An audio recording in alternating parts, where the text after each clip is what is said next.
తెలుగు ప్రాచీన తెలుగు విశిష్ట అధ్యయన కేంద్రం పెడతామంటే అది కూడా మైసూర్లో పెడితే కాదు ఆంధ్రప్రదేశ్లో పెట్టాలని పోరాడాం.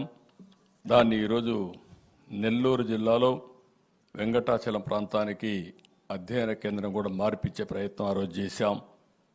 అంతేకాకుండా 2016లో సెప్టెంబర్ 14న తెలుగుదేశం ప్రభుత్వం ఆ రోజు ప్రత్యేకమైన కమిటీ కూడా వేసి భాషను ఏ విధంగా అభివృద్ధి చేయాలని మనం ఆలోచించుకొని కొన్ని కార్యక్రమాలు చేశాం.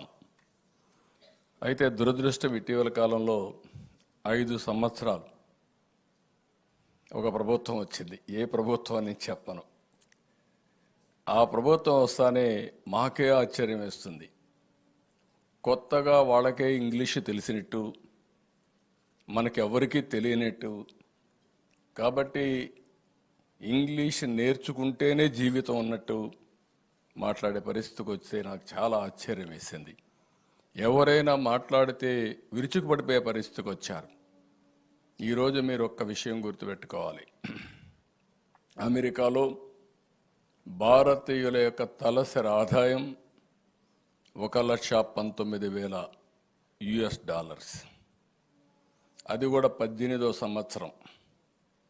అదే అమెరికాలో ఉండే ఇంగ్లీషు మాట్లాడే తెల్ల అమెరికన్స్ ఆదాయం మీరు చూస్తే, వైట్ అమెరికన్స్ ఆదాయం చూస్తే $65,000. భాషే తెలివిని ఇస్తుందంటే, భాషే ఆదాయాన్ని ఇస్తుందంటే ఎవరికి ఆదాయం రావాలంటే అమెరికన్స్కి రావాలి, కానీ ఇండియన్స్కి కాదు. కానీ భాష అనేది కమ్యూనికేషన్ మాత్రమే. నాలెడ్జ్ అనేది మాతృభాషలో అధ్యయనం చేసినప్పుడే ఆ నాలెడ్జ్ వస్తుంది. ఈ విషయాన్ని మర్చిపోయి 1వ తారీఖు నుంచి ఇంగ్లీష్ పెడతామని మాట్లాడుతూ, ఇంటికి వస్తే కూడా మనం కూడా ఒకప్పుడు సుమతి శతకం, వేమన శతకాలు చదివి నీతిని నేర్చుకునేవాళ్ళం. ఇప్పుడంతా ఇంగ్లీష్ పోయమ్స్ అయిపోయినాయి. అది కూడా ఒకసారి బాధేస్తుంది. ఏది ఏమైనా మన భాషను కాపాడుకోవాలని ఎంతోమంది ప్రయత్నం చేస్తున్నారు.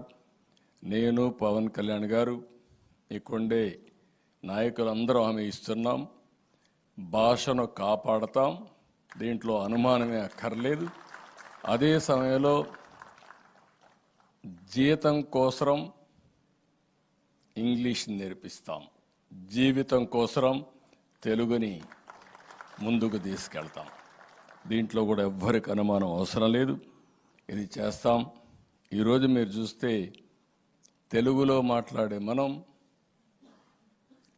ఇన్ఫర్మేషన్ టెక్నాలజీలో, ఆర్టిఫిషియల్ ఇంటెలిజెన్స్లో ముందున్నామంటే అది తెలుగువాడి మేధోశక్తికి తార్కాణం అని చెప్పి కూడా నేను మీకు తెలియజేస్తున్నా. అందుకని ఈరోజు మనందరం కూడా ఒక సంకల్పం చేసి ముందుకు పోవాల్సిన అవసరం ఉంది. అదే సంకల్పం 2047కి స్వర్ణ ఆంధ్రప్రదేశ్ విజన్ డాక్యుమెంట్ తయారు చేస్తున్నాం. ఈ రోజు ఉండే ఆదాయానికి ఆ రోజు ఉండే ఆదాయానికి చాలా వ్యత్యాసం వస్తుంది. నేను ప్రగాఢంగా నమ్ముతాను. ప్రపంచంలో ఎవరికంటే కూడా తెలుగువారు ముందు భారతీయులు తక్కువ కాదు. 2047 ఆ సంవత్సరం మీరు చూస్తే 100 సంవత్సరాల స్వాతంత్ర దినం వచ్చిన సందర్భం. ఆ సందర్భంలో భారతదేశం ప్రపంచంలో ఒక అగ్రదేశంగా 1గా 2గా ఉంటుంది. అందులో భారతదేశంలో ఆంధ్రప్రదేశ్ రాష్ట్రం నెంబర్ 1 రాష్ట్రంగా తయారు చేయాలనే ధ్యేయంతో, దృఢ సంకల్పంతో మనం ముందుకు పోవాల్సిన అవసరం ఉంది.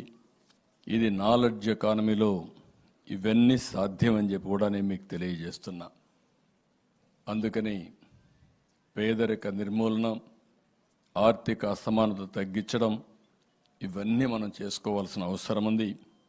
అదే సమయంలో నేను తెలుగువాడిని, నాది ఆంధ్రప్రదేశ్ అని గర్వంగా చెప్పే రోజు వస్తుంది.